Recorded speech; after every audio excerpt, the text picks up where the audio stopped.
Sometimes you can just see where places go when you see a path. But I'm thinking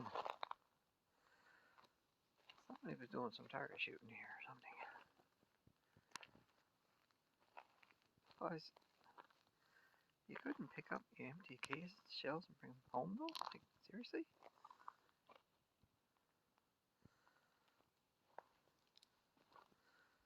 Pretty irresponsible to leave all the empty shotgun shells here like that. Like, on your spent casings.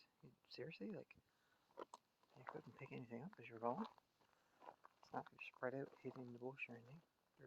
Seriously, like, what the hell are you doing?